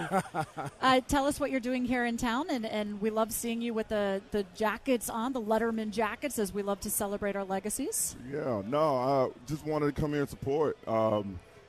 We've been gone from the game from the area for a while, and we just wanted to come here and support the new chapter, the Commanders chapter, and just wanted to come out here and root these guys on. Yeah, I think Tim Hightower's doing a great job of engaging the legends, guys that have retired and moved on, transitioned. Obviously, we played a significant part of our careers here. This is home in a lot of ways, and to be able to be an honorary captain today is a huge honor. Tim Hightower runs our alumni group here for the Washington Commanders, also played for the team as well as a running back here with Washington. Okay, so you're here, Brian, to root on the team defensively. Yep. This team has gone off to a little bit of a slow start. And Jalen Hurts, man, he can give you all sorts of fits and problems throwing the ball, running the ball. We've seen his accuracy increase from last season to this season by almost a good 10 percentage points. What a good receiver does. Right? Two. A.J. Brown they brought in. Devontae Smith they have as well coming over from Alabama. They've got a great tight end, Dallas Goedert, as well. So is there any secret sauce to trying to slowing him down? Come on, how would you go at him? Yeah, it's a lot to handle. They got a lot of weapons, and it's Zoe can speak to this defense. We hate dual threat quarterbacks. Those are the guys you corral, great rush, and then all of a sudden they take off when things break down. So everybody has to keep them in the pocket, maintain it, and just defensive backs hold up as much as you can to give the rush a little bit of time to get there. Because it's gonna be a great threat to them. Obviously, they got a lot of weapons. Jalen Hurts obviously is one of them. So they got their hands full. But if they play collectively, we can get the job done. Yeah, this comes down to stopping, I think, the run also on first, second down and putting him in some longer situations to where he has to pat the ball. Maybe they feel they got to go max pro and keep guys in, and then that allows the DBs on the back end to kind of lock down maybe the 2 or 3 receivers that are out in the field. Defending the RPO with a quarterback like that has been a challenge. Both of you are shaking your heads. I hate it. They should ban that in the league. I hate it. or we could do what they did to RG3 and just go kill the quarterback right off the bat. That's what I would do. Make them not want to put their quarterback in a position where I can hit him, because at that point, all the protections, all the rules that the NFL has around these quarterbacks, kind of got them wrapped in like a bubble wrap right now. All that goes away. So as a defensive end, that's what I would do. A legal hit, obviously. Yeah. Just run right through him. Boom. You want to do it again? You want to keep running this? Keep running it. Y'all get y'all 4 or 5 yards, but I'm going to tattoo him every time. So what is the key to starting fast? We've had 6 games here with head coach Ron Rivera where they've been down double digits early on in the game. And we saw they were shut out in Detroit. Granted, it was an away game, and we've seen how Detroit is very physical and aggressive. They really want the atmosphere here to be backing up the burgundy and gold. Yeah. What do you do as a player to make sure that you don't have that lull to get going? Yeah, for me, especially when I played with Rack, I didn't play a lot of defense. So mine was setting the tone on that opening kickoff or kickoff return. I'm going to lay somebody out. You get the fans in the stands. Woo, you get them engaged. And then that sets the tone for the offense and the defense to get rolling and kind of ride some of that energy off that first play. And that's kind of how I roll, and that's what they have to do out here today. One of the star players has to step up, make a big play, and then FedEx Field to get behind them easily. Same. I totally agree. When we the way we started fast, and then we didn't win all the games, but to start fast, somebody has to take that leadership role and kind of go out there and make something happen, whether that's holding somebody accountable, getting somebody's face.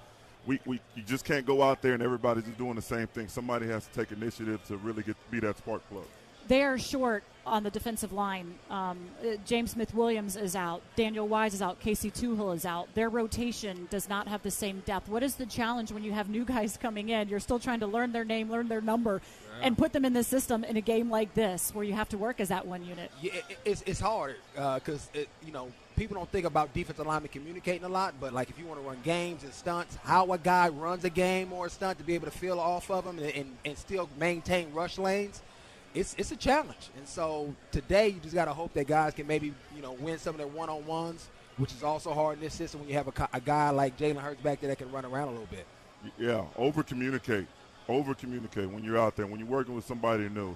Doesn't matter if they know what you're doing, just so you guys can make sure you're on the same page, stay in the same rush lanes, and you're working collectively as a unit. Can you still play? I can give you a series. Just give me a third and 10. Let's do it. Zoe just mentioned it. You got to start early, but he's shaking his head saying, don't even ask me. I know what I'm going to feel like on Monday. When I played, I used to walk around like I was hurt, so I can't even get out there right now. That's the craziest thing, though, walking away from the game. What we used to have to do and put our bodies on the line and the mentality you used to have, and Rack never could do special teams. I'm still giving a hard time. I wish I could tell the story. I know we don't have time for it. I can't. But just knowing what you're going to feel like the next day is like, man, I don't even want to even attempt it. Physically, because of the abuse that you get in the game? Yeah, just what I'm going to feel like on Monday morning. Yeah, I know Cam Curl, he's coming back. He'll be really significant in this game, but he said, especially the NFC East, when you go up a team, it's like that next day you feel like you were just in a car crash. It's total real. car wreck. Defensively, they will probably all be feeling like that, but hopefully that means it's in a celebration on a victory Monday. Thanks so much, gentlemen, for stopping by. Glad to have you here as honorary captains. We'll be doing this all season long. Every home game, we'll be bringing back the greats that played the game for us in the burgundy and gold. Appreciate you stopping by. We'll see if we can't get that police escort for you on your way out. Maybe. Need it. It's packed out here. I like it, though. Another legend will be joining us when we come back. Doc Walker is here with us. You are watching Command Center Game Day live on the Washington Commanders YouTube and social media platforms, and this is the Washington Commanders Football Radio Network. When safe drivers save up to 30% on their auto insurance for not answering their phone while driving, they feel like a pretty big deal.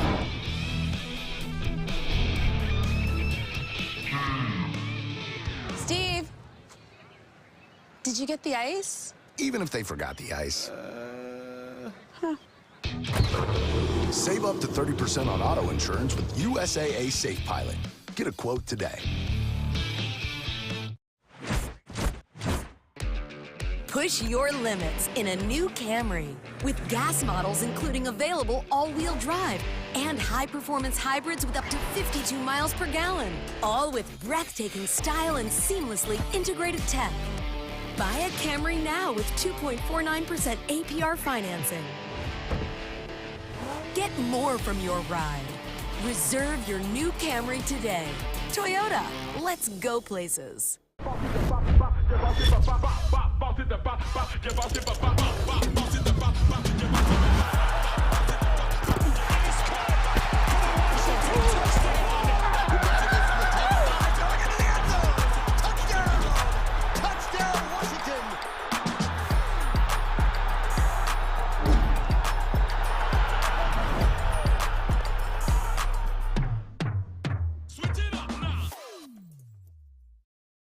I have to say this, Tress. You are the funniest person on the team. You were eyeballing me first couple weeks. You're like, this freaking dude's got 5. I'm just going to challenge him to a fight and take it from him. Show up to family barbecues just strapped over. Does that say 2022 Rookie of the Year? My one friend who lives with me right now, he picked me up on fantasy. And before I leave for every game every week, he's like, yo, I need points this week. See, in my playbook, I have punt left and I punt right. Jahan, this is a true story. Whenever you scored the touchdown this weekend, Cheese looked at me and he goes, it's a touchdown for old Cheese. It's just like, yep. I guess there's 2 things I could talk trash to you on. I got you on the Madden rating, man. You got me on the Madden rating. Man, funniest guy on the team, number 5. He's got my number. I'll just keep practicing. I'll get up there.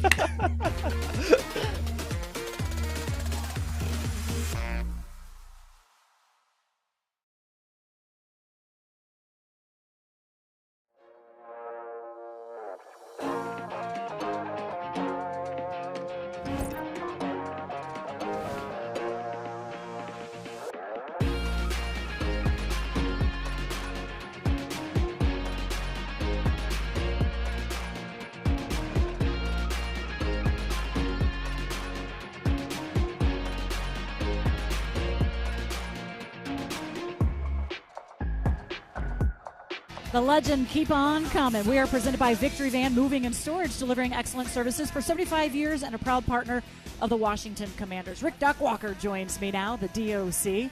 Glad to have you here with us, sir. Good to be here, Jules. This is different.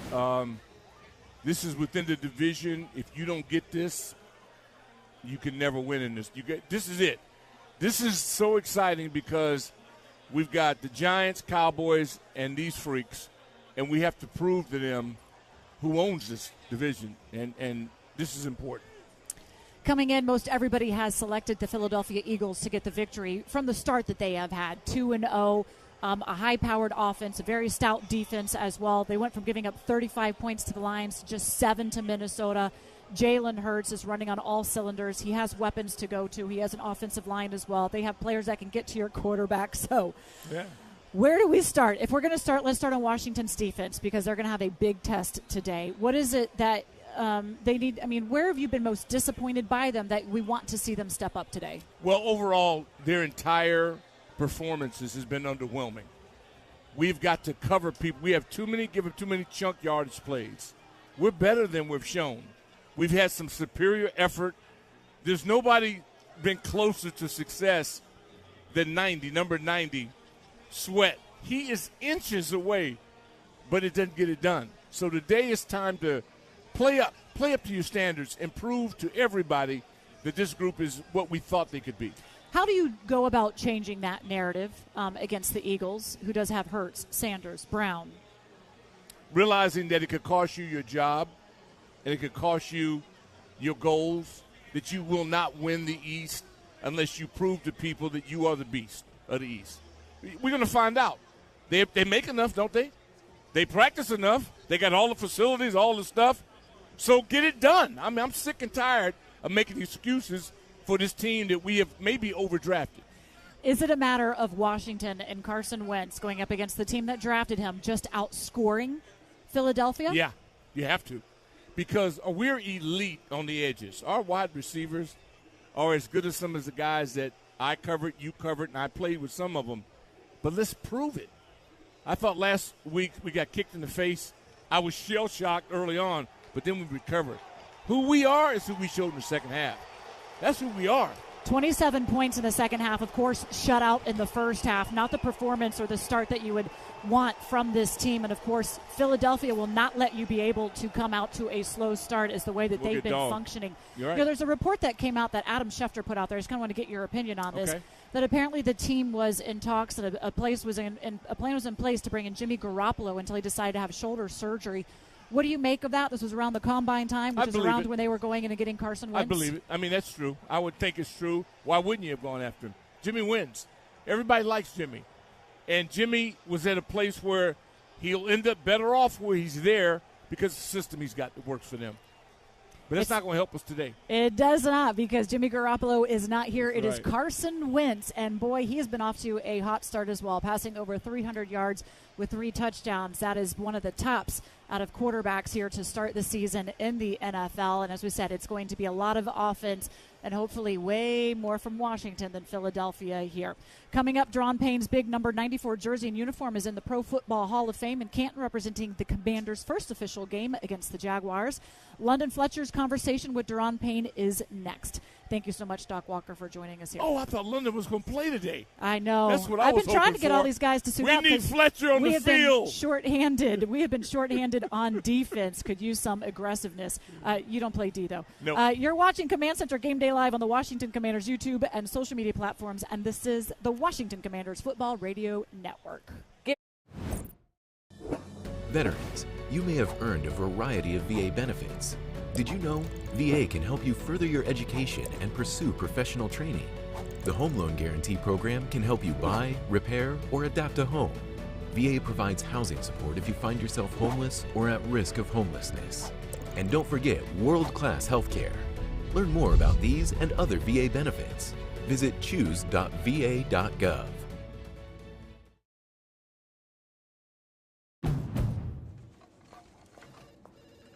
Finding the Honda you really want just got easier. With a longer limited warranty, so long. And complimentary oil changes within the first year. never been more at peace than with Honda Certified Pre-Owned.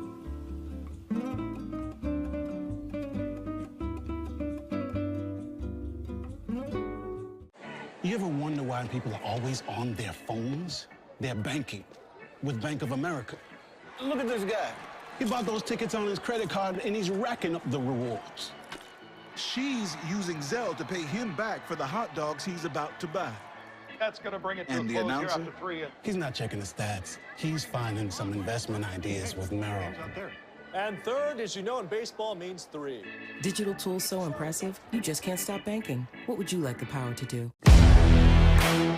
I'm excited for it just because of the nature of the game. Obviously, you know, they've started hot. You know, we know where we're at and everything. It's a divisional rivalry, all of those things. I've been a part of this one. I know the emotion that goes into it from the other side. So I'm excited for it.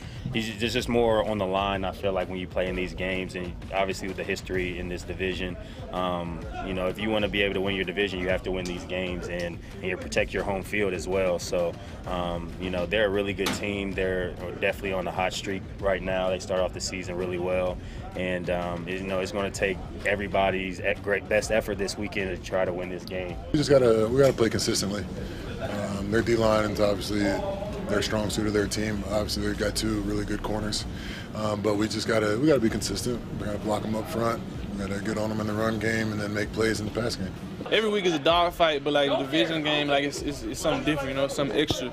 So, you know, just like this is gonna be a fight all 4 quarters, you know what I'm saying? It's gonna be a very physical game. There's gonna be a lot of emotions on both sides, you know what I'm saying? But you just go out there and just do your best.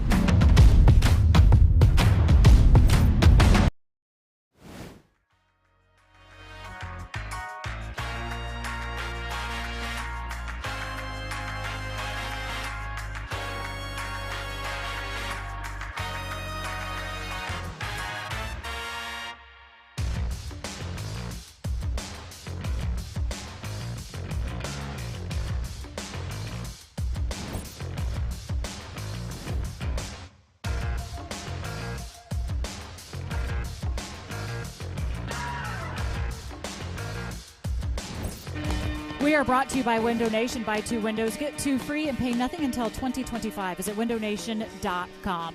As we get ready to take on the Philadelphia Eagles, the defensive line is going to need to do their jobs and then some to be able to stop and limit Jalen Hurts and the Philadelphia Eagles offense. One of the guys who's been stepping up all season long from the beginning of training camp through the first 2 games of the season is Daron Payne, number 94.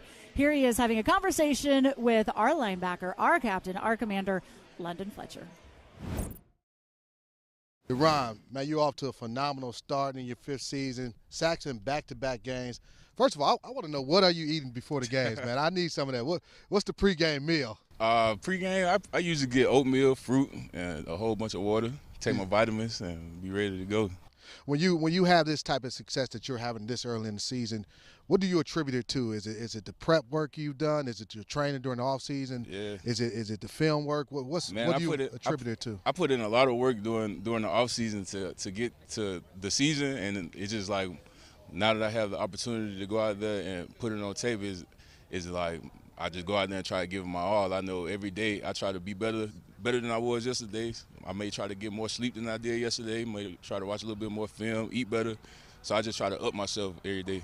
When you look at defensive tackles, when I'm looking at defensive tackles, you have some guys who are really good at stopping the run, other guys who are just maybe their forte is rushing the passer. You're the complete package, and I noticed that early in training camp and watching the first preseason game. It just seems like the explosiveness, also not only rushing the passer but stopping the run. It's almost like you came out of nowhere, but was this something you always had in your repertoire and you're just able to utilize it a little bit more this time? I was a run stopper coming out of Alabama, so it was like I had to learn. I'm teaching myself how to be a pass rusher and how to just give that effort every down to get to the quarterback, because it's a little bit more effort that you need to give to be able to rush the quarterback and be able to be effective and put hits on them. So I just been trying to learn myself on how to just be able to do both. You got a new coach in the room. Z, he's always been in the room, Coach Kanina, Jeff. I played with Skanita. I don't know if you knew that a long time ago back in St. Louis. What's it like now with him, moving from assistant to now he's the head guy leading that room? What's it like in there? Oh, Z, I know Coach Sam used to do the DNs, so Z used to be with us, the D tackles a whole bunch. But now just seeing him put everything together, he's a real good coach, and he does a lot of good things for us. He gives us he breaks down the teams that we're playing very well, and gives us a lot of good information to take into the game with us. In that meeting room, you got obviously John Allen, one of your teammates at Alabama, and then you had another one of your former teammates or alum from Alabama, Fadarian Mathis, got hurt in week 1. What type of strain has that put on your unit? Phil being hurt? Yeah, with Phil being hurt. Man, it's the NFL. A lot of guys go down weekly, so it's just like when they go down, you kind of already know, like, it's on you now. You got to pick up where they left off, maybe have to add a couple more reps than you expected to get. So it all goes into the week of preparation, really just being able to be ready for whatever obstacle comes your way. We got the Philadelphia Eagles coming in, first division matchup, big game. They're number 2 in the National Football League running the football, and then you add Jalen Hurts and his ability to run the ball as well. What type of challenge will they be as an offense, and how can you guys kind of negate what they do best and come out with the victory? Quarterbacks that run, they always just a big challenge for the D-line because you got to be able to rush with awareness and keep them in the pocket because they like to get out the pocket and do the things they like to do outside of the pocket. And it's just a lot more running around. And I feel like as a defense, as long as we play technique sound and keep the quarterback in the pocket, keep them contained, I feel like we got a good chance of beating them. All right, man. On a lighter note, I want to show you something. I don't know if you've seen this yet. Oh, yeah. This right here. This is displayed in the Pro Football Hall of Fame. This is from the Commanders' first game, and this your jersey, your cleats, your uniform for the first ever game as a Commander or this franchise under the Commander's name. What do you, when you saw this? What does that do to you? It was cool. It was cool to me because I come from Alabama, like I told you, Birmingham. A lot of kids don't make it out of Birmingham, and it's just awesome to be able to see all my work and preparation and all the things I've been doing my whole life finally come to fruition. You feel me? And I don't know. It's just an honor to be able to have something. I know it's not gonna be there forever, but just to have something in there for a little while. Well, I'll say this: if you continue to play way you've been playing to start this season, you play that way throughout your career. Not only will your uniform be in Canton, but a bust of your face will be in Canton. All right, thanks, Deron. I appreciate it. Time for Deron and the defensive line and the rest of the defense to go to work. We are getting close to kickoff. Our 50-yard line show is next as kickoff nears here at FedEx Field. You're listening to Washington Commanders football.